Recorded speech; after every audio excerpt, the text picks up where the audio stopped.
a volé l'argent avant de fuir en France pour venir jouer les Che Guevara avec ses copains et coquines. En 2022, les sociétés pétrolières, via la RSE, ils ont donné de l'argent, ils ont décaissé de l'argent pour réhabiliter les établissements. Je parle de l'UOB, je parle de l'université des sciences et techniques de Masuku, je parle du lycée Injenjen Gonju, je parle du lycée Léonba, je parle de l'université des sciences de la santé. De l'argent en 2022, mai-avril 2022, quelques mois avant ou un an à peine avant le coup d'État. Et qui était désigné pour surveiller les travaux? La Young Team, dont faisait partie Oligui et Yann Koubidje. Aujourd'hui, ce sont eux qui sont au pouvoir. Ils viennent jouer les fanfarons. Où est l'argent? Valcao a décaissé en 2022 4 milliards pour réfectionner l'université des sciences et techniques de Masuku. J'ai des documents, hein. Ça, c'est pas Ali Bongo. Ali Bongo n'a pas dit à Yann Koubidje que si Valcao sort l'argent pour réhabiliter, l'USTM, il faut aller voler ça pour me ramener ça. Mais Yann Koubidje est aujourd'hui au Gabon. Pourquoi on ne pose pas la question à Yann Koubidje? Vous nous faites sortir une task force où les véritables voleurs de ce pays n'y figurent pas. Yann Koubidje, avec Oligui, ils étaient responsables de surveiller les chantiers, etc., etc. Où est parti l'argent? Qu'est-ce qu'ils ont fait de ça? Valcao, 4 milliards. Morel Improm, 4 milliards. Et les autres petites sociétés, là, 200 millions, etc., etc. En 2022, après 2022, c'est 2023. Il y a eu l'argent qui a été décaissé pour la réhabilitation des universités et certains lycées et collèges. Qu'est-ce qu'ils ont fait de cet argent-là? Et j'étais en train de dire que aujourd'hui, plus j'avance dans l'activisme, plus je découvre certaines vérités de ce pays, de la gestion de ce pays-là, plus je me rends compte que la première personne qui n'a pas intérêt à ce qu'on aille à une commission vérité, justice, réparation dans ce pays, c'est bel et bien Oligui. Parce que Oligui était au cœur de la gestion de notre pays entre 2019, 2020, 2021, 2022 jusqu'à 2023. Et il a détourné de l'argent, même sur le marché de Potence à Franceville. Il a ses traces là-bas. Et aujourd'hui, on va nous faire croire que le seul responsable de ça, c'est Billy Bizet. Alors que les véritables voleurs, ceux qui ont occasionné la mort de notre système éducatif dans ce pays-là, dans notre pays, le Gabon, ce sont ceux qui sont aujourd'hui avec Oligui. Robocop, Ching Jong-jung, là, c'est qui s'habille avec les habits des Chinois, là. Les combinaisons des Chinois, là. Elle s'appelle même comment? Leclerc. En 2022, elle était ministre de l'Éducation nationale. Est-ce que Oligui, il ne peut même pas interpeller ces gens-là parce qu'ils volaient avec eux? Qu'il nous fasse un peu l'audit de l'éducation nationale, de l'enseignement supérieur, etc., etc. Qu'il nous fasse un peu l'audit de ça. Et puis qu'ils nous disent, quand Ali Bongo signait les documents pour dire que tel projet signé entre l'État et telle société pétrolière ou telle autre société minière, parce qu'il doit financer tel projet, tel projet, tel projet. Quand ils signaient les accords, qu'est-ce qui faisait en sorte que eux qui sont aujourd'hui à la tête de l'État n'allaient pas au bout de ces projets-là? Ne fût-ce que la réhabilitation. Pourquoi il ne pose pas les questions? Pourquoi il ne s'auto-pose pas les questions que Brice Clotaire Oligui? Où est-ce que tu as mis l'argent pour réfectionner les universités? Et là, il nous sort la grande roue. La grande roue. Alors qu'à moins de 500 mètres, vous avez des étudiants de l'université des sciences et techniques de Masuku qui font grève.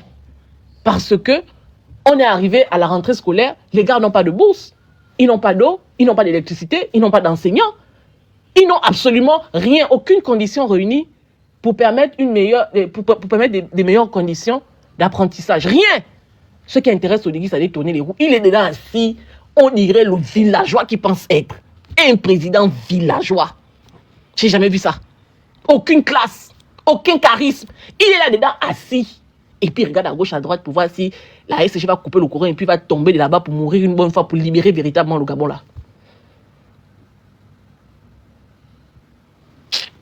Allons-y. Ok.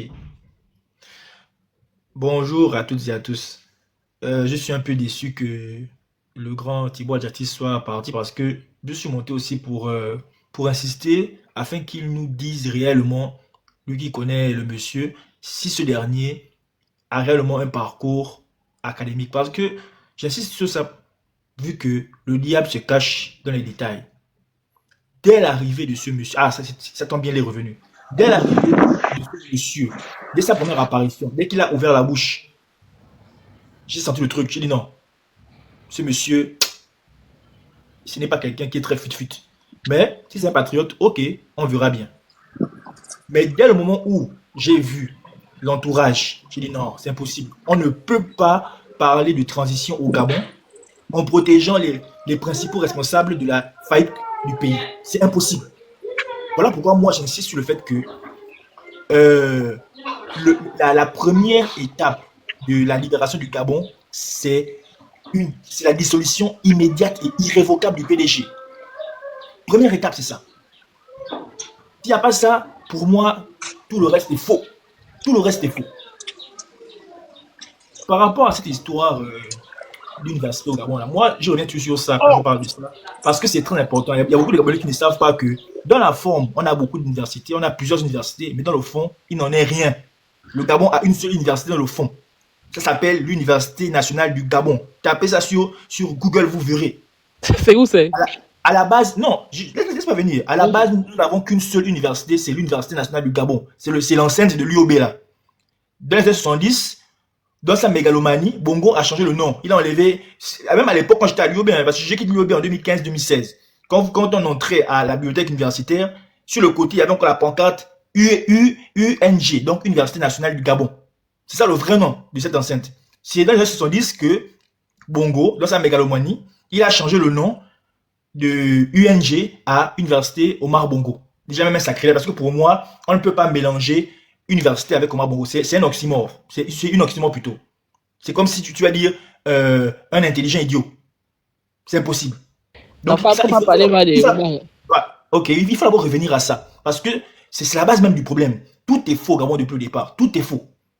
C'est que vous voyez l'université des sciences de la santé, l'université de Massoukula, c'était des facultés. Ils ont juste démembré les facultés pour faire croire, pour donner l'illusion gabonais que on a créé d'autres universités, ce qui est faux. Même l'ENSET, c'était dans l'UNG. Même l'UISO, c'était dans l'UNG. Même l'IST, c'était dans l'UNG. Même l'Institut de gestion, c'était dans l'UNG. On a qu'une seule université. Une seule université. Voilà pourquoi même à l'époque, moi je me posais la question, comment les gens de Mbaya, quand ils viennent à Libreville, ils peuvent légaliser leurs documents à l'UOB. Parce que c'est la même entité.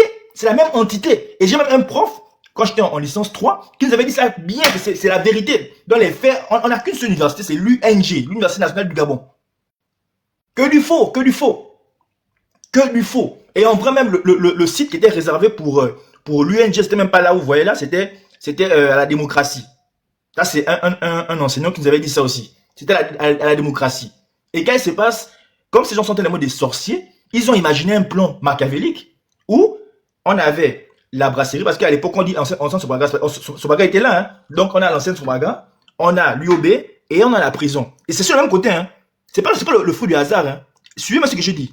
On a Sobaga qui était là, ensuite on a l'UOB, ensuite on a la prison. Donc ça veut dire quoi?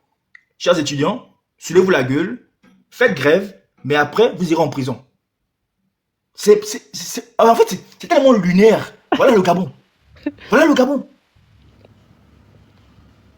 Donc moi, ça m'amuse un peu quand je vois les gens qui défendent l'indéfendable. Et comme disait une dame tout à l'heure, il faut vraiment que les Gabonais qui commencent à prendre conscience, qui commencent à se réveiller, pensent aussi à demander pardon à tous les gens qu'ils appellent activistes de la faim, les 3%, hein, qui passent le temps à se moquer. Finalement, qui a raison? Dès le premier jour, depuis les premiers instants, des gens comme moi là, je ne suis pas connu. Je ne suis pas vraiment connu, mais c'est ce qu'on dit depuis le début. Depuis le début, c'est qu'on dit. Et à chaque fois, les pseudo-grands libérateurs, hein, les grands activistes là, à chaque fois qu'on s'est retrouvés sur les panels là, moi j'ai toujours dit que c'est flou. Rappelez-vous Stéphane Zeng, c'était sur ton panel. J'avais dit à Stéphane Zeng que c'est un faux. Stéphane Zeng, je le lui ai dit sur ton panel. Tout le monde m'a traité de d'impoli. Oh, comment tu peux dire ce grand activiste? J'ai dit, lui là, c'est un faux. Tu dis que tu es rentré au Gabon en éclaireur. Tu allais voir quoi là-bas? Dis-nous si c'est une vraie transition. Incapable de répondre. L'autre aussi, Dangote Croquette, hein, le pseudo-député. C'était sur ton panel aussi. J'ai dit que lui, c'est un faux. Ça se voit, ça s'entend, c'est un faux. Aujourd'hui, où en sommes-nous? C'est un faux. L'autre, le vilain là. Croquette là, il s'est fait battre par un illettré. Lui qui est vraiment illettré, il s'est fait battre par un illettré. Et je te dis que je suis dépassé de ce pays-là. Dès que le type a commencé à faire son premier discours, j'étais le premier à vous avoir alerté pour dire que c'est un villageois, il n'est même pas bon. Le jour même du... J'ai dit seulement, écoutez, laissez tomber. Au fur et à mesure, vous allez découvrir qui est ce type-là. Il n'est pas à la hauteur, ce n'est pas sa fonction, il n'est pas là, il ne connaît rien de l'administration, ni du fonctionnement de l'administration. Il s'invente des vies. Je précise bien, il s'invente des vies qu'il n'a pas eues. C'est quelqu'un qui a grandi. Et ça, j'ai confus parce que même le jour même du pseudo référendum à l'ambassade de France, on a eu une petite discussion où tu m'as clairement dit qu'il n'y aura rien. Et moi, je suis bientôt en train depuis le départ parce que tu es celui qui nous dit depuis le départ que lui là, c'est un ignare. Le premier jour, tu l'as dit. Moi, je confirme, tu l'as dit depuis le départ. Beaucoup de gens se moquaient, beaucoup de gens voulaient jouer au grand connaisseur. Quelqu'un qui vous dit que c'est un volleyeur. C'est-à-dire que même faire une manchette, il est incapable de faire une manchette. Non, tu sais, c'était un mytho de première heure. Princesse, c'était un danseur. L'ancien directeur général de Bourse au stage aussi, c'était aussi un danseur. Je crois qu'ils étaient même peut-être dans le même groupe de danse. Donc, Rufin Djambou, là, c'était un danseur. Oligui aussi, c'était un danseur. C'est Ngari qui a sauvé Oligui de la banqueroute. Il n'allait pas devenir quelqu'un sans Ngari. Et je le répète, Omar Bongo cherche un aide de camp. Quand il cherche un aide de camp, Ngari lui explique que non, mais tu as ton petit-fils qui est là. Comment tu peux chercher un aide de camp alors que tu as ton petit-fils qui est là? Le petit-fils n'était autre qu'Oligui. Et c'est comme ça que Ngari amène, Ngari amène Oligui auprès d'Omar. C'est Ngari qui représente son petit. Vous savez, dans la famille, on ne connaît pas tout le monde. Et puis, Omar Bongo était au sommet de son art. Donc, lui, depuis la présidence, il ne connaît pas toute la famille. Et c'est comme ça qu'il découvre son petit-fils Oligui. Mais aujourd'hui, je vois les gens, il a chassé les Bongo. J'ai dit, mais les gens n'ont rien compris. C'est la même famille. Qu'est-ce que vous parlez? Vous parlez de quoi, là? On vous a dit qu'on prend pour être de quand on est président de la République, on prend pour être de quand n'importe qui. Oh, vous aussi. Les gens sont là, ils parlent des choses qu'ils ne maîtrisent pas, ils parlent des choses qu'ils ne connaissent pas. Oligui. Mais depuis là, tu ne réponds pas à la question. Il est parti à l'école ou pas? Oui, moi, c'est ça, en fait. Moi, je veux ta question. Non, laisse l'école. Oui, tu sais, je vais il s'est arrêté où? Il s'est arrêté où concrètement? Voilà. On veut savoir, s'il vous plaît. Ngoni, tu n'as pas besoin de faire l'école. Tu vas te renseigner auprès des gens de Ngoni. On te pousse. Et puis, dès que tu arrives à la fin, on donne le bac aux gens. Tu comprends? Avant, il n'y avait pas le centre de Ngoni. Maintenant, là, il y a le centre de Ngoni. Si tu as un parent dans ta famille, tu veux qu'il gagne le bac, va l'inscrire en Ngoni. Il va avoir le bac là-bas. Donc, tu vois que c'est des gens, on a toujours, je n'ai pas connu Oligui comme étant un grand travailleur à l'école. Je ne l'ai pas connu comme ça. Moi, à l'époque où j'arrive, j'étais en 6e, lui, il était en 3e. Et dans sa classe, il y a des garçons que j'ai retenus qui travaillent très bien. Il y avait des bons boucaniers aussi à l'époque, oui.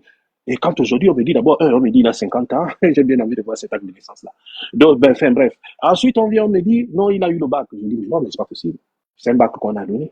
La preuve, quand tu as le bac, quand tu fais le baccalauréat, quand tu fais l'école, tu fais un parcours normal, tu apprends la philosophie, les mathématiques qui t'aident à raisonner, qui t'aident à avoir un raisonnement cohérent, même bien parler. Mais lui, là, quand vous l'entendez parler, vous croyez que son école a été sérieuse?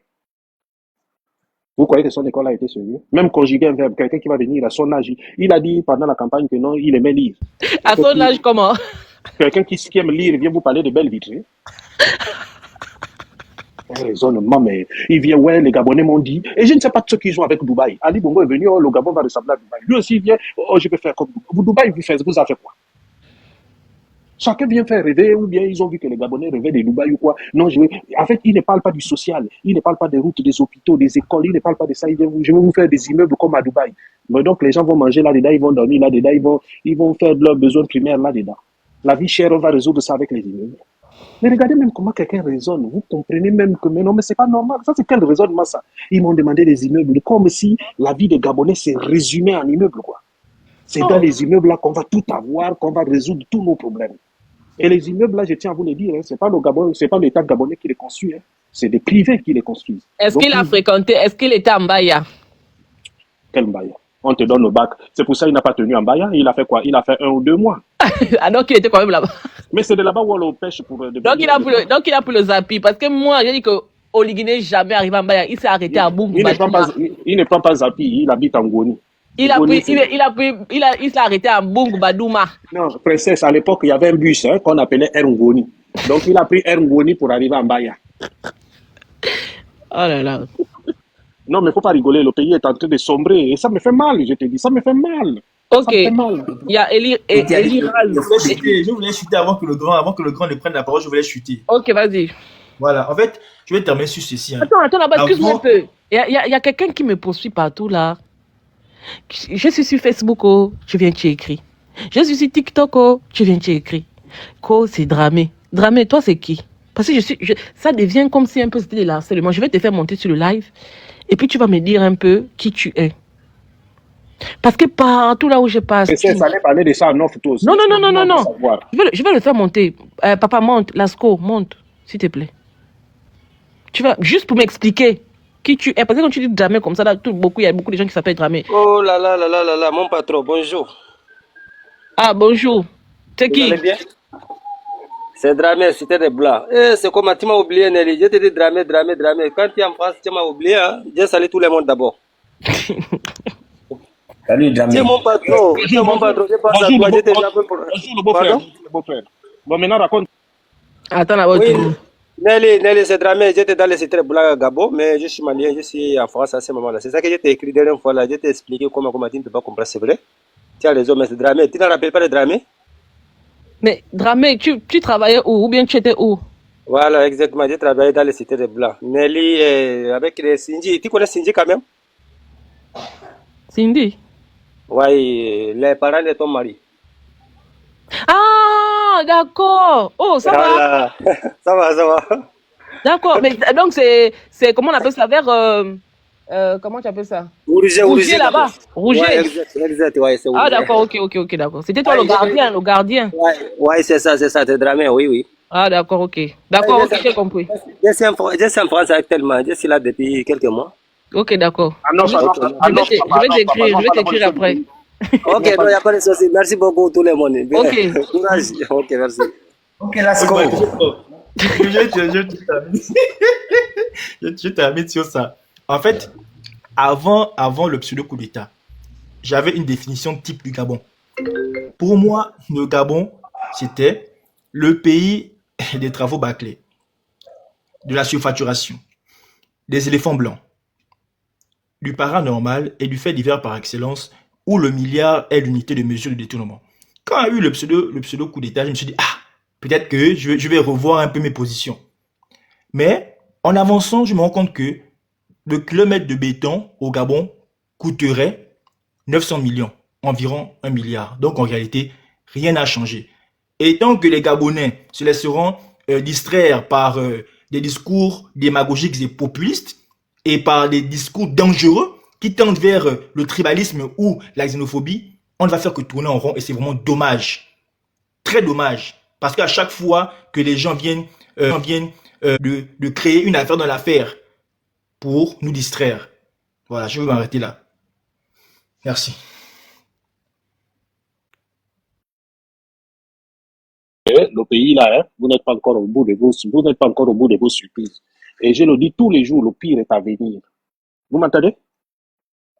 Allô? Oui, on t'entend très bien. Je vous dis tous les jours que le pire est à venir. On n'a pas encore atteint le pic. Attendez, patientez. Vous viendrez me dire que je vous ai dit, si c'est Oligui, votre président, que vous avez dit qu'il doit amener votre pays là, jusqu'aux profondeurs de l'abîme, vous allez être servi. Je te dis, j'ai discuté avec les gens et j'ai vu Ali Bongo. Ali Bongo, quand il parlait très bien, un très beau français. Pas de faute, pas d'accent. Il parlait même l'anglais sans accent. Mais vraiment excellent. Mais sauf que cet homme-là, c'est aujourd'hui qu'on le comprend. Moi, je l'ai combattu. C'est aujourd'hui que je le comprends. Ce sont les mêmes là qui l'ont entraîné dans l'abîme. Il n'était pas si mauvais que ça. Ce sont Baoligui là qui l'ont entraîné dans l'abîme. Et je comprends maintenant que le problème, c'est les gens. En fait, je ne sais pas si on leur impose un entourage ou ce sont eux-mêmes qui les choisissent. Parce que je m'attendais à ce que lui, il arrive, qu'il amène une nouvelle classe politique et qu'il refasse les choses. Quand j'ai vu les mêmes faucons là, venir autour de lui. Et je te dis une chose, demain, ils vont venir, les mêmes là, je te dis déjà le schéma. Demain, ils vont commencer à regagner l'opposition un à un. Comprends ce qui va se passer. bientôt, dans quelques temps, ils vont commencer à regagner l'opposition un à un.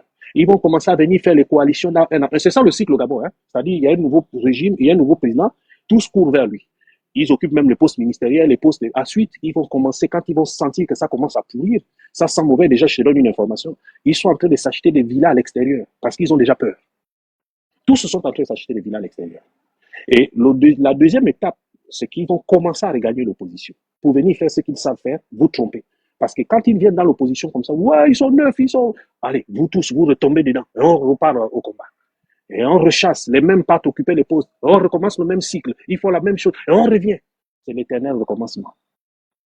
Je ne peux pas comprendre qu'une population qui a dit on ne veut plus le PDG va aller lire le député PDG qui soit allé se draper du parti de l'UDB, l'Union des bandits. Voilà quelqu'un qui va, il triche les élections, il apporte les électeurs. Il n'est pas sanctionné. On le prend comme un leader d'un parti politique. Par exemple, Maïs Mouissi. Mais je n'ai pas compris. Si on était dans un pays sérieux, le président de la République le sanctionne. Mais il a encore quelle aura, il a encore quelle crédibilité dans l'opinion. Après avoir fait ce qu'il a fait, juste pour gagner une élection législative. Est-ce que aujourd'hui, l'Assemblée nationale n'a plus aucun rôle? L'Assemblée nationale est dénuée de tout rôle. Et donc, ils ne peuvent plus destituer un gouvernement, ils ne peuvent pas non plus destituer le président de la République. Il n'y a plus rien. Est-ce qu'Oligui avait besoin d'une majorité à l'Assemblée nationale pour faire quoi? Si ce n'est pour couvrir ses vols. Bon, moi, je ne sais pas. Moi, je dis aux Gabonais d'être vigilants parce que ce qui va arriver là, ce n'est plus une assemblée nationale, c'est une caisse de résonance qui va arriver. Comment vous allez prendre des députés illettrés qui ne savent ni écrire ni lire? Vous allez dire que ce sont vos représentants. Mais ils vont dire quoi là-bas? Est-ce qu'on est sérieux dans ce pays-là?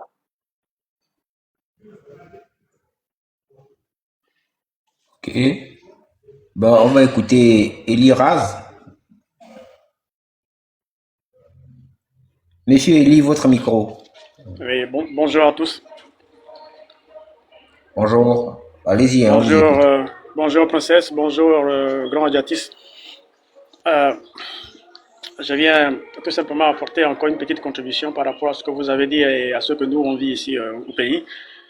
Je suis enseignant au lycée Léomba.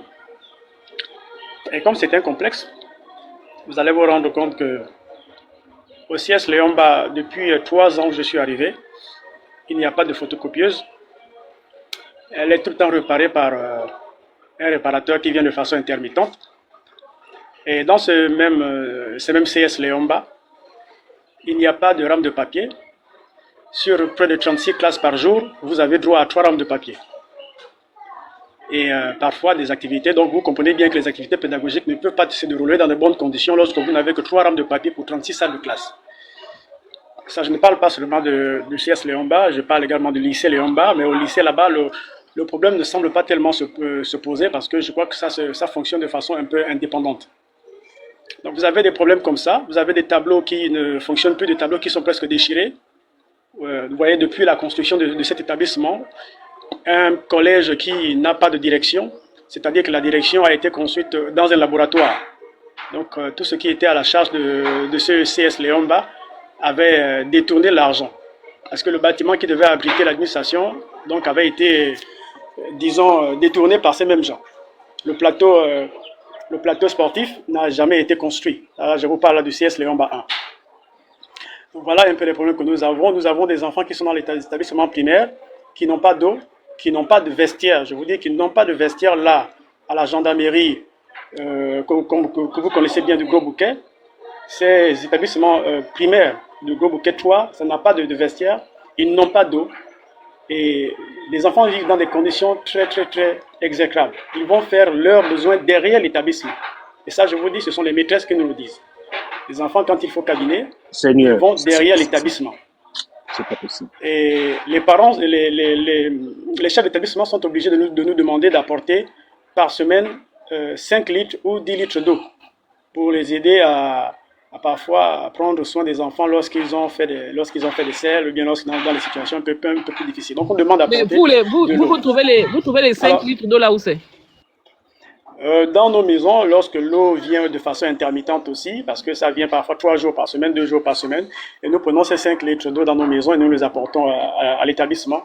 pour essayer de soulager donc les maîtresses et les maîtres. Donc ça c'est seulement, et là vous avez la situation là-bas au CS de Dawinje où les enfants ne peuvent même pas faire des selles. Ils font des selles, après l'EPS, ils vont faire les selles à l'extérieur de l'établissement, dans l'herbe. Ça, je prends juste des cas comme ça, des cas ramassés, où l'éducation au Gabon est vraiment à l'abandon. L'éducation au Gabon est à l'abandon. C'est que ce que vous voyez à la télévision, des folklores qu'on vient pomper aux gens, des bilans qu'on vient dresser en fin d'année, ou les bilans qu'ils vont dresser en début d'année par le ministre de l'Éducation nationale, vous le savez tous, Adjati c'est là, princesse de Souba est là, vous savez que c'est du folklore.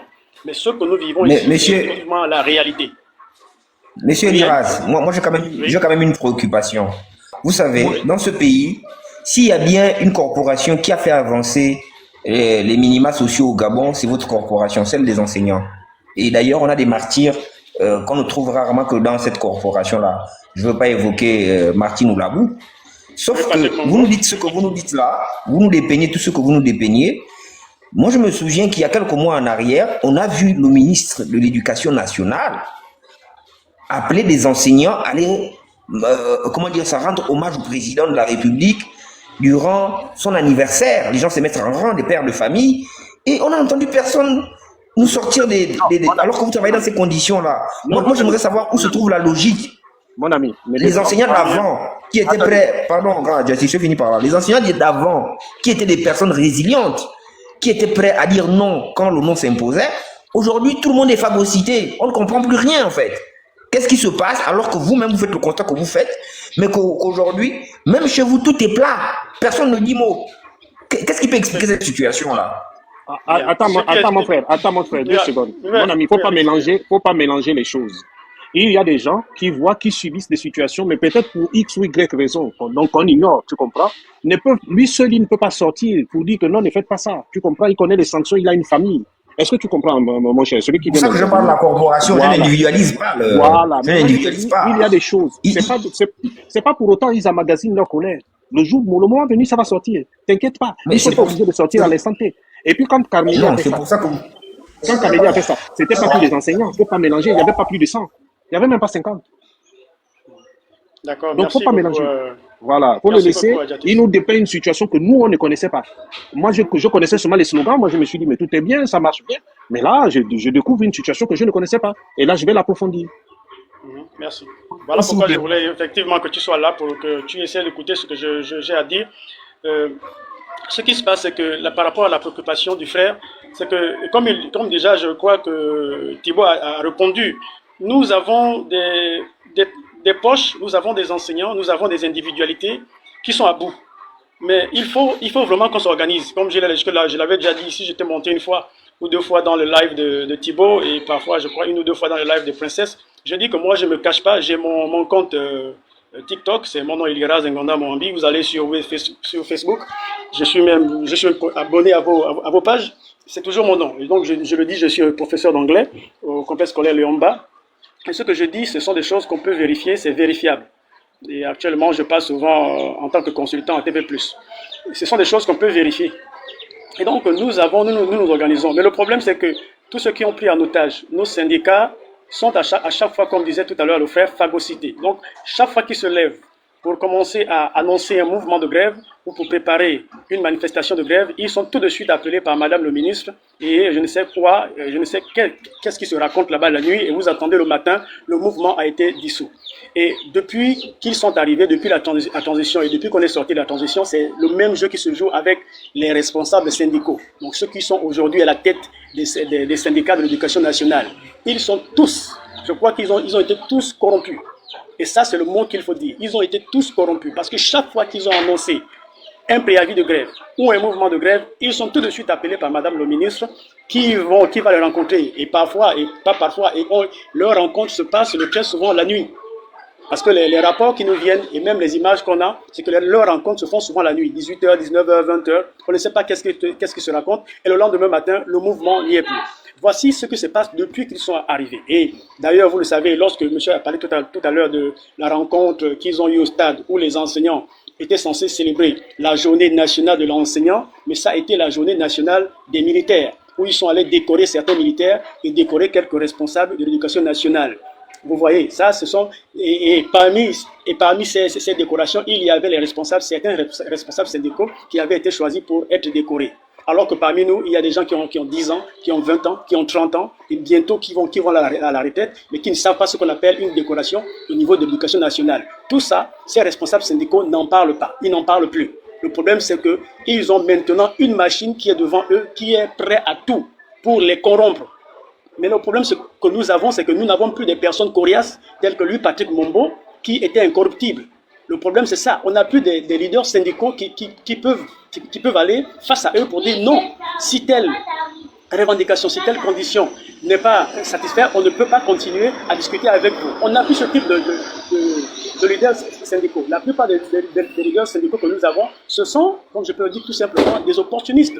Peut-être que nous sommes tous des opportunistes, mais ceux qui sont en face de nous, ceux qui dirigent actuellement les mouvements syndicaux sont, on peut le dire comme ça, des opportunistes, étant donné que tous les mouvements de grève, tous les préavis de grève qui ont été annoncés depuis le temps de la transition jusqu'à ce jour n'ont jamais été exécutés. Pourquoi? C'est parce qu'ils ont tout le temps été appelés à chaque fois par Madame le ministre et lorsqu'ils sont sortis de là-bas, silence total. Donc nous sommes confrontés à ça. Nous avons des leaders syndicaux qui ont pris en otage nos syndicats et certains enseignants sont actuellement en train de s'organiser pour dire nous allons organiser des AG pendant lesquels nous allons démettre la plupart de ces leaders syndicaux. Parce qu'il y a des problèmes sérieux au niveau, pas seulement au niveau de l'éducation nationale, mais au niveau de la fonction publique. Parce que lorsque les enseignants parlent, ils ne parlent pas que de l'éducation nationale. Nous ne parlons pas que de l'éducation nationale, nous parlons de la situation de tous les fonctionnaires. Et c'est ce que les Gabonais ont tendance à oublier. Lorsque nous parlons de grève, tout de suite, vous allez voir des gens qui viennent nous insulter, qui viennent nous pointer du doigt, que là, vous parlez encore de l'argent, là, vous parlez encore de vous. Alors que, comme je disais tout à l'heure, le fait, tous les combats que nous avons menés au Gabon n'ont pas bénéficié qu'aux enseignants. Tous ces combats n'ont pas bénéficié qu'aux enseignants. Nous qui avons eu à plusieurs reprises nos salaires coupés. Vous voyez, ça a été pour qui? Ça n'a pas été que pour les enseignants, ça a été pour les agents de la fonction publique. Et les Gabonais, vraiment, avec l'ingratitude dans leur ADN, pensent toujours que l'enseignant, lorsqu'il se lève, il ne se lève que pour son salaire ou bien pour des questions d'argent. Mais non, pas du tout. Lorsque nous parlons aujourd'hui de la situation administrative, mais est-ce que les enseignants sont les seuls qui sont concernés par la situation administrative?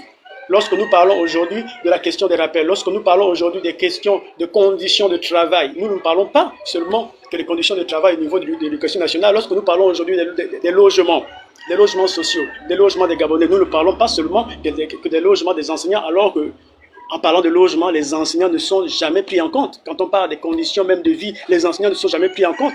Le seul combat que les enseignants peuvent mener aujourd'hui au Gabon, c'est peut-être celui de la réhabilitation de leur salaire.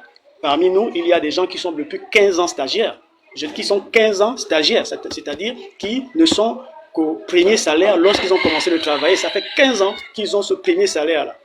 Avec la cherté de la vie, nous n'arrivons même plus à suivre tout ça. Vous avez près de 1967 enseignants bénévoles à l'heure actuelle au Gabon. 1967. Si on arrondit, nous sommes dans les 2000. Enseignants bénévoles qui sont dans le programme formation, je crois, insertion, qu'ils suivent depuis le temps de la transition. Vous avez ces parents, ces hommes et ces femmes qui travaillent, qui sont bénévoles depuis 10 ans, qui n'ont même pas un franc. Je vous dis qu'ils n'ont même pas une bourse. Ils n'ont même pas 25 000 par mois, 50 000 par mois qu'on peut leur donner pour essayer d'aller arrondir leur fin du mois là où on les envoie. Parfois, certains sont dans la brousse. D'autres qui ont de la chance, ils sont à Libreville, d'autres sont dans les capitales provinciales. Mais ceux qui n'ont pas la chance, on les envoie dans les villages. 1967 enseignants bénévoles aujourd'hui, ça ce ne sont pas mes chiffres, ce sont les chiffres de l'éducation nationale, des pères et des mères de famille qui travaillent depuis, pour certains 10 ans, d'autres 9 ans, d'autres 8 ans, d'autres 7 ans. Non, mais qui travaillent depuis 10 ans. Et vous avez des activistes qui sont payés à 4 millions le mois. Monsieur Elda, oui. Quand vous dites des enseignants bénévoles, c'est bénévole parce que de leur propre chef, de leur propre volonté, qu'ils dispensent des cours gratuitement, ou bien ils sont bénévoles parce que l'État ne paye pas les salaires. Parce que c'est différent, hein. Le bénévolat... Oui, on est ça. Oui, on est ça. Oui, qui les a recrutés. Bon, on va dire recrutés. C'est l'État qui les a normalement demandé ils ne sont pas encore recrutés, mais c'est l'État qui veut les recruter. Et l'État est actuellement, depuis la transition, ils sont dans un programme de formation. Depuis ce programme de formation, il leur avait été promis que les salaires devaient être reversés depuis le mois de janvier 2024. Nous sommes en fin 2025, rien sur les perspectives financières. Donc, vous avez ces hommes, comme je dis encore, ces hommes et ces femmes qui travaillent, pour certains depuis 10 ans, qui ne sont pas payés. Et vous avez des activistes à qui on paye 2 millions, 3, 4 millions par mois.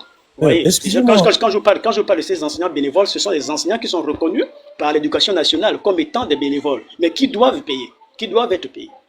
C'est ça. Oui, allez-y. Oui. Excusez-moi, monsieur Eliraz. Bonsoir d'abord à tous. Bonsoir, cher grand-père que vous êtes. J'espère que vous vous portez bien. Moi, je vais être très court dans ce que je vais dire à monsieur Eliaz. Vous êtes quelqu'un que je sens que vous êtes une personne qui a arrivé à pouvoir aller au-devant des choses et pouvoir faire des choses.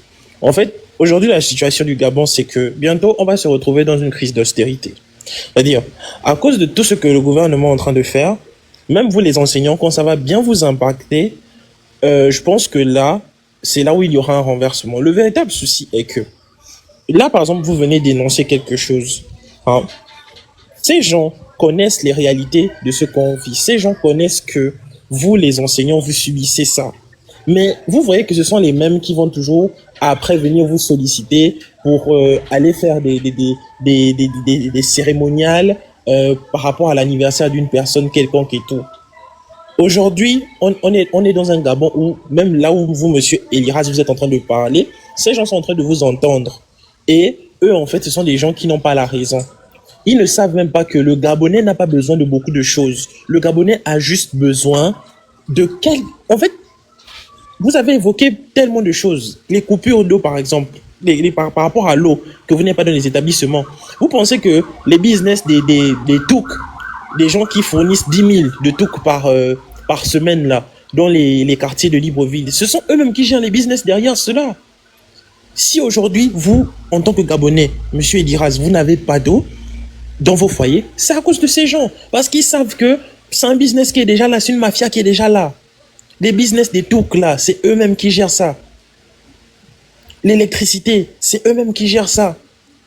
Et si vous avez remarqué, eux, ils attendent juste les mouvements d'annonce, en fait. C'est-à-dire, lorsque on est à côté d'une période, par exemple, sensible, comme les élections récemment, ils vont commencer à vous faire des promesses mirobolantes. Je me rappelle encore l'année dernière, monsieur Eliraz, ces gens-là, ils ont dit qu'ils allaient payer les rappels des retraités. En soi-disant, à côté de la campagne électorale, ils ont commencé à payer les rappels. C'est qu'ils ont l'argent, mais ils ne veulent juste pas vous donner parce qu'ils veulent abrutir les gens. Vous avez parlé des professeurs qui manquent au Gabon. C'est un abrutissement de la population. On nous abrutit pour mieux nous écraser. Et le véritable problème aujourd'hui, c'est que les Gabonais dans leur tête pensent que c'était le non-bongo le problème. C'est le système qui est un problème. Et pour éradiquer ce système-là, il faut qu'il y ait une autre gouvernance. Les gens ne doivent plus gouverner de la même manière. Parce qu'on pourra changer de dirigeant. Mais ça ne va pas changer la mentalité des Gabonais. Des gens qui passent leur temps toute la journée à être dans les bars, monsieur Eliraz.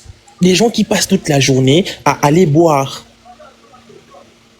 C'est ça le véritable problème du Gabonais. Et vous, si vous avez remarqué, lorsque ces gens-là, pendant la période Covid, Ali Bongo avait dit qu'il fermait les bars, vous avez vu les mouvements d'humeur. C'est-à-dire qu'ils reprennent la conscience que lorsqu'ils savent que quelque chose qu'ils aiment là, on ferme.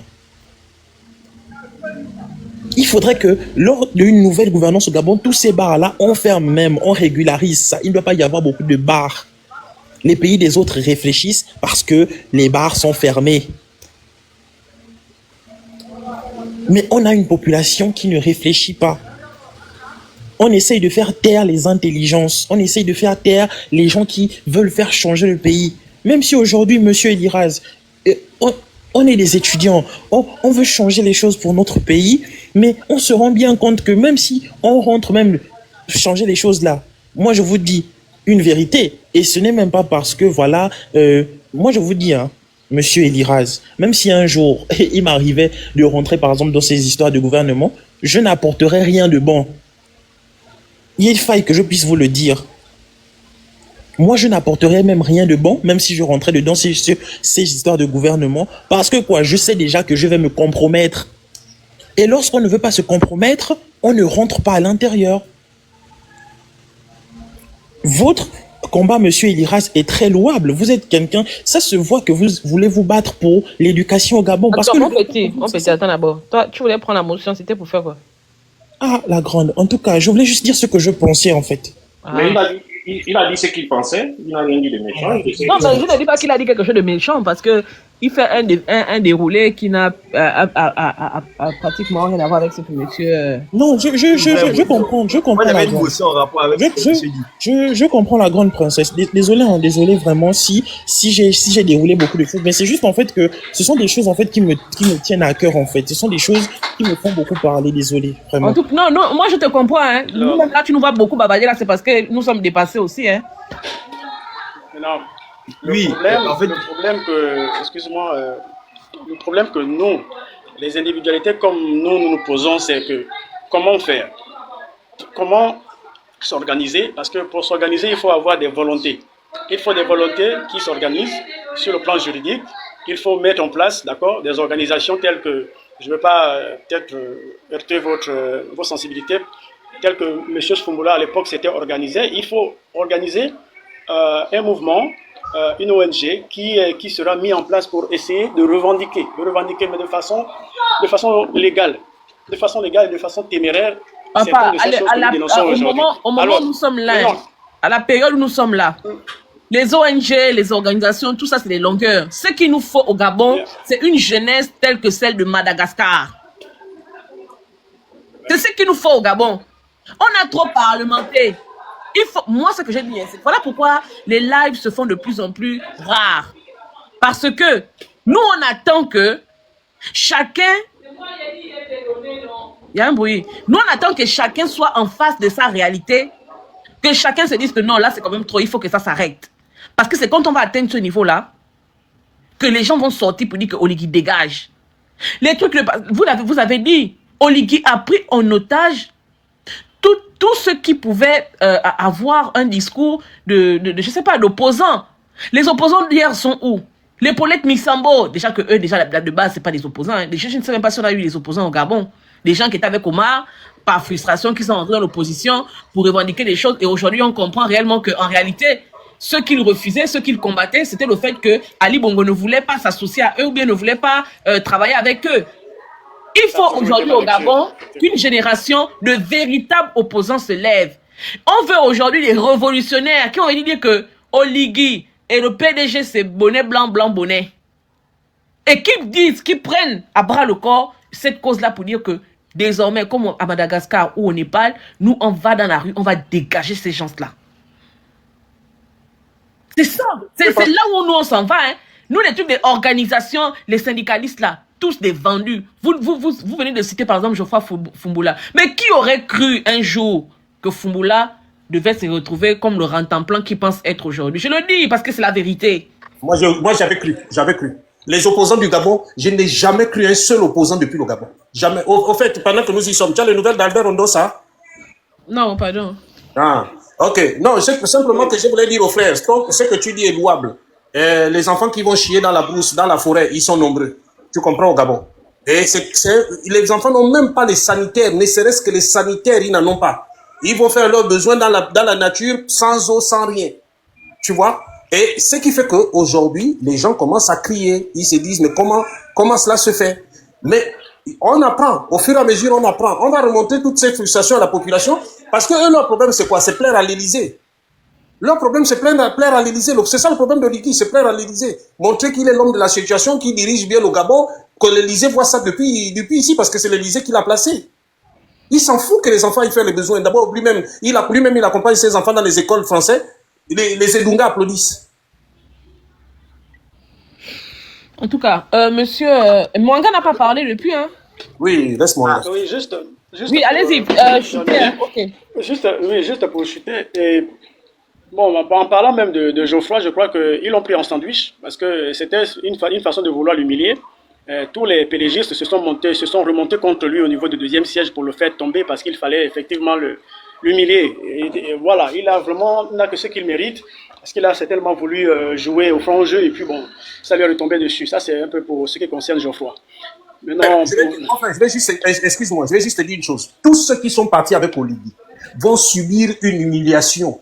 Je dis bien, je précise, tous ceux qui sont partis avec Oligui vont être humiliés. Écoute ce que je te dis.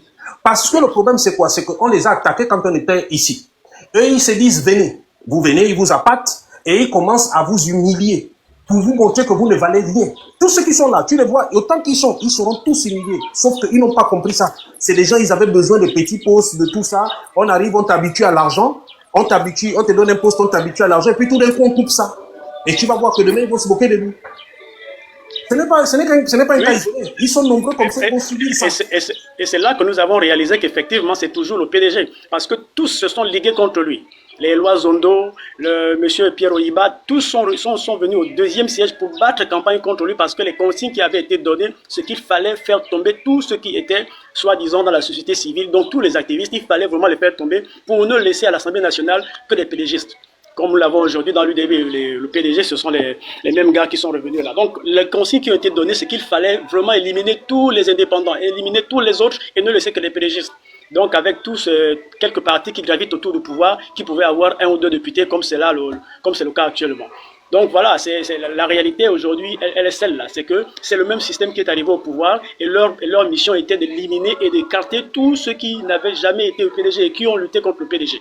C'est ça la leçon qu'on retient de cette élection. Et puis, par rapport au comportement donc, des Gabonais, on est quand même plus ou moins déçus parce que vous avez quand même une bonne moitié des Gabonais qui a voté massivement pour que le PDG revienne au pouvoir. Nous, on ne parle pas de l'UDB parce que l'UDB, c'est le PDG. Ils ont voté massivement pour l'UDB et le PDG pour que ces gens reviennent au pouvoir pour les commander. Nous sommes certainement convaincus qu'une bonne partie des Gabonais, je dis une très bonne partie des Gabonais, veut vraiment que le PDG continue à diriger le pays et c'est ce qui va se passer dans les prochaines années. Je crois qu'ils n'auront pas à se plaindre. Ils n'auront pas à se plaindre. Tous ceux qui ont voté pour l'UDB et le PDG n'auront pas à se plaindre étant donné que toute la majorité a été donnée à ce parti-là et à tous ceux qui gravitent autour d'eux. Donc voilà un peu pour ce qui concerne cette élection et puis du comportement ambivalent des Gabonais. Je vous dis que ce sont des personnes dangereuses, monsieur Adjatis. Ce sont des personnes dangereuses. Si vous vous levez aujourd'hui dans un syndicat avec des frères, vous allez voir que ce sont quelques-uns de ces frères qui viendront vous trahir et pour vous faire tomber. Je vous assure que nous sommes combattus par nos propres parents gabonais. Nous sommes combattus par ces gens. Et qui vous diront toujours qu'est-ce que vous voulez faire voir, qu'est-ce que vous voulez montrer. Donc voilà, c'est ce que certains aujourd'hui ont donné comme leçon à certains de ces Gabonais qui voulaient, soi-disant, se placer du bon côté en prétendant travailler avec le président. Malheureusement, c'est ce que nous vivons aussi actuellement. Très bien, merci. Merci. Même quand il y a eu des élections ici, il y a eu tellement d'indépendants que j'ai dit à certains, vous allez perdre votre... Tu m'as même vu parler des élections là. Voilà quelqu'un qui vient nous traiter de affamés, les affamés. Mon frère, c'est qui que tu dis affamés? Nous? Si c'est nous que tu dis affamés, on est ok, il n'y a pas de problème, nous sommes des affamés. Mwanga, vas-y. Princesse, dis à celui qui nous traite d'affamés là, que nous on a l'eau. Non, il a dit que c'est pas nous. Non, il a dit non, il parle des activistes en question. Moi, j'avais une motion. Parce que quand le monsieur a parlé, directement, il m'a piqué. Voilà que je suis remonté. Parce que quand il a dit Lycémba, moi, ça me parle. C'est pas comme l'autre qui a dit qu'il est un pur produit de Maya. Moi, je suis un pur produit du Lycémba. J'ai fait de la 6e en terminale, 7 ans pile au Lycémba. Donc, je connais très bien comment se passent les choses là-bas. Et à la base, ce lycée n'était pas un complexe, parce que le monsieur a parlé de complexe. C'est devenu un complexe à cause de l'incompétence et de la mauvaise foi de ceux qui dirigent le Gabon depuis des années. Vous vous rappelez les fameux élèves qui allaient apprendre au stade de l'amitié sino-gabonaise là. On les a tous enlevés de là-bas pour aller créer le fameux complexe. Donc, ce sont les élèves qui étaient au stade là, qui ont été transférés au lycée Mba pour créer tout ce bordel où maintenant l'administration a du mal à bien gérer les choses. Parce que l'effectif a forcément augmenté. En fait, c'est-à-dire qu'il n'y a aucune planification, aucune organisation pour bien faire les choses. Ce que le monsieur disait là, mais moi en 7 ans au lycée, je n'ai jamais été dans les toilettes. C'est dégueulasse, c'est horrible. Horrible. Et pour la petite histoire, je ne sais pas si c'est encore le cas, mais quand je partais du Gabon, mais souvent on partait jouer au foot avec les anciens du lycée. J'étais allé vérifier. Je vous assure que quand j'étais en seconde, on faisait cours dans une salle, dans le bâtiment K, salle K1, donc la première salle du bâtiment K. Il y avait une croix dessinée derrière la porte avec la chiotte. Non. Un matin, on est arrivé avec la chiotte. Et c'est resté là pendant des années. Donc, depuis l'année où j'étais en seconde jusqu'à près de 2020 par là, c'était encore là-bas. C'est vous montrer à quel point l'éducation ne compte pas pour les gens qui dirigent le Gabon. Parce qu'ils savent très bien que s'ils développent l'éducation, mais forcément, ça va créer une révolution. Parce que quand on est instruit, on ne peut pas cautionner des bêtises comme ça. Voilà pourquoi moi, je m'irrite facilement. Et encore une fois, pour bifurquer et pour terminer, à l'heure de la révolution, voter ne sert strictement à rien. À rien. Non pas qu'il faille aller dans les rues, mais il faut au moins être conscient. Si il y a 0 personne au meeting du PDG, ça va plus avoir d'écho que tout le bruit qu'on peut faire derrière nos écrans, derrière nos téléphones. Voilà, c'est là où je vais chuter. Ok, Mwanga. Ouais. Tu as dit quelque chose? Moi, c'était plus, je voulais intervenir sur, comme c'est toujours Octobre Rose là, et j'ai fait hier, j'ai fait j'ai fait des recherches. En fait, je suis tombé sur le live de, comment elle s'appelle? Je suis tombé sur un live, c'était le live des Mam Koum, et non, sur ses interventions vidéo. Et en fait, elle a fait un constat sur ses interventions vidéo qui m'ont fait tiquer, en fait, vous voyez. Donc, j'ai dit, ah, comme elle est orientée femme, là, vous voyez, donc je suis parti regarder, comme d'habitude, hein, comme moi j'ai fait beaucoup de recherches là, je suis allé regarder un peu tout ce qu'elle disait. Déjà, je ne savais pas qu'il y avait 49% des jantes féminines au Gabon sur les 100%. Donc, les hommes sont à environ 51%, les femmes, c'est 49% de la population gabonaise. Et elle a expliqué qu'effectivement, j'ai vu aussi ce fameux plan-là, il y a un plan national de développement sanitaire. Et à l'intérieur, ça c'est en de 2024 à 2028, et à l'intérieur, on se rend compte que 80% du personnel médical est concentré que sur 3 provinces. L'Est tueur, donc là où il regroupe Libreville, tout cela, au moins le Goût des Lambardiers et l'autre rouge. Donc ça veut dire que le reste là, non seulement les femmes vivent sous le seuil de pauvreté dans le reste, dans les provinces, donc elles ont moins de 60 000 francs par mois, mais elles n'ont pas accès à la santé. Et je me suis demandé que mais Octobre Rose là sert à quoi en fait? Parce que il existe qu'un seul mammographe public au Gabon, en dehors de Libreville. C'est à Bongolo. Ça m'a dépassé. J'ai dit que c'est pas possible. Donc ça veut dire que tous les cas de cancer du sein qu'on trouve là, les mamans là, donc, elles savent juste qu'elles ont ça et puis ça s'arrête là. On ne les soigne pas. Parce que si, imagine, tu es peut-être dans la Nyanga, ou bien tu es à Kulamutu, ou je ne sais pas où, on te détecte que tu as des symptômes. Tu fais comment? Tu quittes, parce qu'on dit mammographe public, donc tu vas quitter de là où de ta province pour aller à Bongolo. Parce que c'est là-bas là où c'est public, mais tu payes déjà beaucoup. Les soins de santé, quand on détecte que tu as le cancer, ça se passe comment? Vous allez vous soigner. En fait, je me suis rendu compte que les femmes gabonaises sont condamnées. Et on est dans une politique nataliste. Mais comment vous voulez qu'il y ait la natalité qui augmente si les femmes gabonaises sont déjà condamnées, elles ne peuvent pas se soigner? Et elles vont faire les petits Gabonais comment? Ça va se passer comment en fait? Aujourd'hui, je vois, on est en train de parler d'un Gabonais, un ordinateur. Après, on entend un Gabonais, un ordinateur, il faut avoir 1241. Mais comment il fait pour avoir 1241 si sa mère n'est pas en bonne santé? Comment il fait si il doit être performant et le système éducatif ne l'est pas? La poêle d'abord. Comment c'est possible? J'ai regardé encore budget de l'année 2025. 141 milliards pour la santé. Il n'y a aucune ligne sur la santé féminine. Il n'y en a pas. 141 milliards. Hier, dans le live de, comment tu l'appelles, Bernard, on s'est amusé à aller regarder c'est quoi le prix de l'appareil qui fait la mammographie. C'est 600 000 euros, donc 300 millions et quelques. Le prix de leur VX de service. 300 millions, le prix des VX qu'ils utilisent là. Même pas le prix de VX, la moitié du prix d'un véhicule présidentiel. Oui, la moitié du prix d'un véhicule présidentiel. Merci Thibault. Et ça, je suis dépassé. En fait, ça m'a tellement dépassé de lire ça que je me suis demandé, mais les femmes qui soutiennent Oligui là, est-ce qu'il y a un truc qui manque dans vos cerveaux? Parce que j'ai regardé les campagnes législatives et tous leurs bêtises là. Combien de femmes il y avait? Combien de femmes il y avait candidates? Vous avez entendu combien de femmes parler de ça, de la santé féminine? Combien en ont parlé? Elles sont venues dire qu'elles vont soutenir la vision du chef de l'État. Missamboé, président du Sénat, il n'a jamais parlé de ça. Même la grosse Doutoum Leclerc, jamais de la vie. Pourtant, elle est dans le système éducatif, ministre de l'Éducation nationale. Mais vous allez m'excuser, moi j'ai même, en fait, depuis hier, je suis tellement dépassé de cette affaire-là, je ne savais pas. Je me suis rendu compte encore qu'en plus de ça, les mœurs au Gabon, enfin, tu te demandes s'il y a encore des mœurs au Gabon parce que, regardez, regardez la maman Odette là. Elle a quel âge, mon Dieu? Comment vous pouvez faire ça à une mère, ou elle peut même être une grand-mère, même, je dois dire. Comment vous pouvez vous permettre de commettre ce genre d'actes? On a un problème d'éducation civique au Gabon, mais on axe nos priorités sur l'ambiance. Et ce qui me dépasse, où j'ai ouvert les yeux, je me suis rendu compte, j'ai dit que, mais attends, il y a un problème.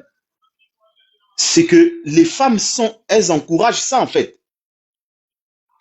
Au Gabon, les femmes sont chosifiées parce qu'elles-mêmes, elles veulent.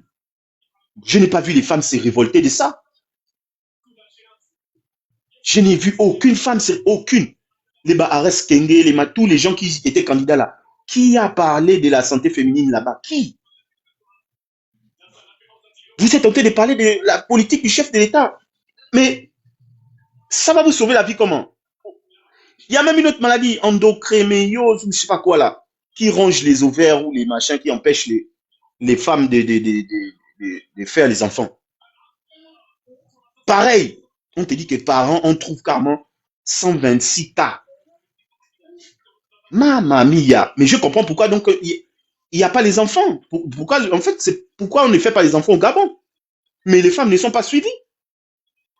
Comment vous faites les enfants? Mais Mwanga, l'endométriose dont tu parles là, mais sur 10 femmes au Gabon, il y en a au moins 7 qui en souffrent. Hein? Mais oui, c'est ça que je te dis que c'est. Ils se détectent 100. Je n'ai plus les chiffres devant moi. 126 ou 120. C'est un phénomène très fort, assez grandissant au Gabon. Hein. Vous voyez le taux de... Enfin, il n'y a pas beaucoup d'accouchements, en tout cas gabonaises là. C'est compliqué parce que les femmes souffrent énormément de ça. Énormément. Et il y a même des gynécologues là qui n'ont pas de certification, on ne sait pas où ils ont fait leur médecine. Ils sont là, ils polluent Libreville, là, ils polluent le Gabon, là. Et eux, ils administrent des médicaments aux gens, par exemple, pour réguler les règles, les menstruations. Et ce sont ces médicaments-là donnés à tort à travers qui occasionnent souvent ces maladies-là. Et il y a plein de femmes au Gabon qui souffrent de ça. Il y en a plein. Je ne sais pas. Hein. Il y a aussi les accouchements clandestins. Et les avortements. Mais parce que, Thibaut, parce que on te dit que le personnel médical, c'est à 80% dans 3 provinces seulement. Les autres, s'il n'y a pas le matériel adéquat, ils font comment? Ils font avec les moyens du bord. Ils n'ont pas de choix, en fait. Et tu as ça. Je suis encore reparti le matin regarder tout le programme des machins de Oligui, le programme des sociétés. C'est pas dedans. C'est pas dedans. Que ce soit la santé, que ce soit l'éducation. Je n'ai pas vu, j'ai cherché. J'ai ça, j'ai le PDF là, j'ai le PDF. Comme l'envoyer, je n'ai jamais vu son programme de société. Oh, je te dis que tu vas voir les mots de tête. Il n'y a pas. Mais pourquoi vous êtes étonné qu'il va inaugurer les foires, ils appellent ça comme encore? Les roues et des foires foraines ou je sais pas quoi. Fêtes foraines. Des fêtes foraines. Mais pourquoi vous êtes étonné? Dans son programme de société, il n'est pas là pour s'occuper de la population gabonaise. Mais il a dit aux Gabonais, mais Mwanga, il y a une vidéo, il y a la VAR de Ligui qu'on a sortie lors de son interview pendant les élections présidentielles. Il a dit que les Gabonais ont demandé les immeubles avec les belles vitrées. Les belles vitrées. C'est ce que je suis en train de donner aux Gabonais. Dans la tête de Oligui, c'est clair. Les Gabonais n'ont jamais demandé à Oligui la santé. Les Gabonais n'ont jamais demandé à Oligui les bourses. Parce que même les étudiants qui pleurent les bourses aujourd'hui, mais quand on va à l'élection présidentielle en avril 2025, mais vous aviez déjà au moins 4 mois sans bourse. Vous aviez déjà 4 mois au moins sans bourse. Mais même ça, vous n'avez pas demandé ça à Oligui. La seule chose que vous avez demandé au Ligui, selon lui, c'est les immeubles avec les belles vitrées pour aller faire les photos, pour mettre sur TikTok et pour mettre sur Facebook. Donc, les vues que ça va vous procurer là, c'est ça avec les vues là que vous allez manger, que vous allez vous soigner. C'est ça qu'Oligui dit, hein. Que vous lui avez demandé les immeubles. Donc, vous restez seulement assis chez vous. Lui, il va chercher les gens qui ont uniquement construit les immeubles. Il va chercher la main-d'œuvre dans ces pays-là où il passe le temps à vagabonder, à vadrouiller là. Il va aller chercher la main-d'œuvre là-bas. Et vous, on viendra vous servir seulement l'immeuble. Et vous irez faire les photos. Vous n'avez demandé rien d'autre à Oligui en dehors de ça. Je vous dis que le type là, c'est une calamité. Vous ne comprenez pas? Une véritable calamité. Je ne sais pas comment il a fait, comment vous avez fait pour le mettre à la tête du pays. Allez voter. Oh non, on a voté. Maintenant, ils vont regretter. Tu sais beaucoup m'insulter. Hein? Il y en a qui viennent m'écrire en inbox. Il y en a qui m'appellent pour me dire, grand frère, c'est toi qui avais raison. Ah, pardon. C'est toi qui avais raison. Il a compris la psychologie du Gabonais. Il sait que le Gabonais, c'est la vie du paraître. Vous avez insulté Bilibize pour rien. Parce que le Gabonais, vous avez la vie du paraître. Il allait vous faire les roues avec les couleurs vert, jaune, bleu. Comme c'est joli, ça fait beau. Vous irez faire les photos là-bas. C'est ce que vous avez demandé à Oligui, le paraître. Et c'est aussi ce qu'Oligui est en train de vous servir. C'est lui-même qui dit ça. Moi, je vais reposter ça. J'ai pour ça Entre-temps, il planque son argent à l'étranger. Il a déjà assuré ses arrières à l'étranger. Il a déjà tout pour lui à l'étranger. Donc voilà. Ce qui lui manque là, c'est peut-être la nationalité française. D'ici là, peut-être il va l'obtenir. C'est tout. En tout cas. Donc, le live, c'était pour dire que les Gabonais ne sont pas des mendiants. Les étudiants gabonais ne sont pas des mendiants. Nous avons besoin d'un système éducatif revisité ou restructuré. C'est ce dont nous avons besoin. Nous avons besoin des réformes solides, profondes pour le système éducatif de notre pays. Nous n'avons pas besoin qu'Oligui vienne nous faire des dons d'ordinateurs. On a besoin d'un État responsable qui respecte ses engagements. Nous avons besoin d'un État qui paye les bourses. Nous avons besoin d'un État qui paie les vacataires, qui paie les enseignants. Nous avons besoin d'un État, pour être bref, responsable. Nous n'avons pas besoin des dons. Ce n'est même pas au président de la République de faire des dons. Ce sont les organisations non gouvernementales, les fondations, les associations qui font des dons. Le travail du président de la République n'est pas de faire des dons. Le travail du président de la République est de mettre en place des politiques qui permettront de restructurer le système éducatif. C'était ça l'objet de mon live en ce jour-là. Donc vous les Edungé qui partez sur les posts pour dire que oh non, le président est gentil. On n'a pas besoin de la gentillesse du président. On n'a pas besoin d'aimer le président ou bien de détester le président. Il est là pour un taf. Satisfaire la population, permettre à ce que chaque Gabonais vive convenablement et qui s'attelle à ça. On a besoin qu'ils mettent en place des politiques qui permettront aux Gabonais de s'épanouir. On n'a pas besoin de sa gentillesse. On n'a pas besoin de son émotion. On n'a pas besoin de son humilité. On n'en a que foutre. Donc, commencez à demander à Oligui de restaurer l'éducation nationale dans notre pays. Si lui n'est pas là à l'école, il ne doit pas condamner les Gabonais à ne pas aller à l'école. Non, non, non, non, non. C'était ça l'objectif de mon live. Et puis pour dire aussi que, voilà pourquoi j'ai fait venir Thibaut sur le live, que le Gabon est géré par des gangsters. Et nous avons dit ça ici depuis 2023. Que Oligui c'est un tortionnaire, Oligui c'est un chef de gang, Oligui c'est un narcotrafiquant, Oligui c'est un gangster, un voyou, un pirate. La preuve, Luc Amar en Kama. Il nous a fait l'illustration parfaite de la moralité des personnes qui sont à la tête de notre État aujourd'hui. Si vous ne vous réveillez pas, voilà pourquoi de plus en plus les lives sont rares. Parce que nous sommes arrivés à la phase de la réalité. Chacun verra midi devant sa porte. Aujourd'hui, au Gabon, on est retombé dans les coupures intempestives, incessantes. C'est-à-dire que dans la journée, vous avez au moins 6 coupures d'électricité. Ils ont même le toupet de sortir comment on appelle ça, les programmes de rotation, de distribution d'énergie, d'électricité. Ils sortent ça fièrement. qu'à midi, c'est Ali Bandeng qui sera alimenté. À 15h30, c'est Angonje. À 15h45, c'est... Ils sortent ça avec fierté. 1 million d'habitants, hein, pour préciser, 1 million d'habitants. Voilà. 1 million d'habitants. On est dans du populisme. On est dans les fables. On est dans les allégories. C'est-à-dire que des histoires sorties de l'ordinaire. Qu'il est parti chercher dans les fins fonds des savanes de Ngoni. Je suis venu sauver les Gabonais. Il n'est venu sauver personne. Le Gabon n'a pas besoin d'un sauveur. Le Gabon a besoin d'un homme fort, d'un homme d'État qui comprend les préoccupations de la population. S'il n'est pas capable de ça, il dégage. Tout simplement.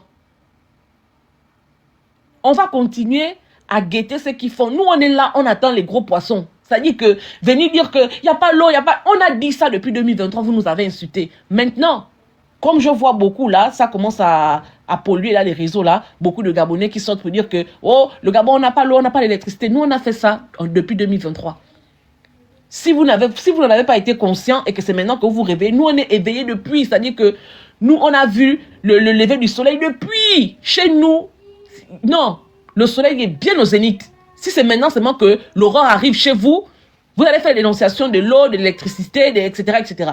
Nous, on attend les poissons comme Ankama. On est là-bas déjà. On est au niveau de la démocratie dans notre pays est séquestrée. Depuis l'élection présidentielle, depuis même le référendum. Parce qu'on va nous expliquer que Oligui a organisé une élection présidentielle conformément à la loi électorale. Tout s'est bien passé et pour l'élection législative, c'est un chaos total. Ça veut dire que même l'élection présidentielle est remise en cause. L'élection, le truc de référendum là, remis en cause. On ne peut pas être dans une démocratie et élire un président de la République à 94%. Ce qu'on a vu à l'élection législative là, c'est exactement ce qui s'est passé à l'élection présidentielle. Nous, on a ce niveau-là. Donc vous les étudiants, si vous voulez vous perdre, vous êtes amoureux d'Oligui, continuez à être amoureux d'Oligui. Quand vous allez passer des années blanches, quand vous allez vous réveiller le matin et vous n'avez même pas de quoi vous rendre à l'école, parce que ça fait 10 mois que vous n'avez pas de bourse, vous allez venir nous rejoindre au niveau où nous on est. Parce qu'en réalité, dans le Gabon d'aujourd'hui, là, on ne devait même plus être à débattre sur il n'y a pas l'eau, il n'y a pas d'électricité. On devait être en train d'organiser des révolutions. Les autres à Madagascar, c'est à cause de l'eau et l'électricité qui se sont mis dans la rue pour chasser leur président. Si on est en train de faire les débats de l'eau et l'électricité, franchement, on est les derniers de la classe. Donc, merci à tous ceux qui étaient là. On se revoit. Thibaut, merci pour ta présence. Merci à Mwanga et puis merci pour le témoignage, M. Eliral. Merci beaucoup, mais il faut juste expliquer à nos compatriotes. Il ne faut pas les laisser dans l'illusion. Il faut juste leur expliquer que il ne faut pas vous attendre à grand chose d'Oligui. Je leur mets au défi. Il ne faut pas qu'ils s'attendent à grand chose d'Oligui. Il ne fera rien d'extraordinaire. Il ne va pas révolutionner le Gabon. Attendez-vous plutôt à vivre des lendemains difficiles. Et quand je dis difficile, c'est dans tous les sens du terme. Donc, nos compatriotes ne doivent pas être bourrés de bercés d'illusions ou de fausses promesses ou de fausses propagandes mensongères. Il faut qu'ils se préparent à des lendemains difficiles. Voilà. Ok, très bien. Bon week-end et puis on se retrouve.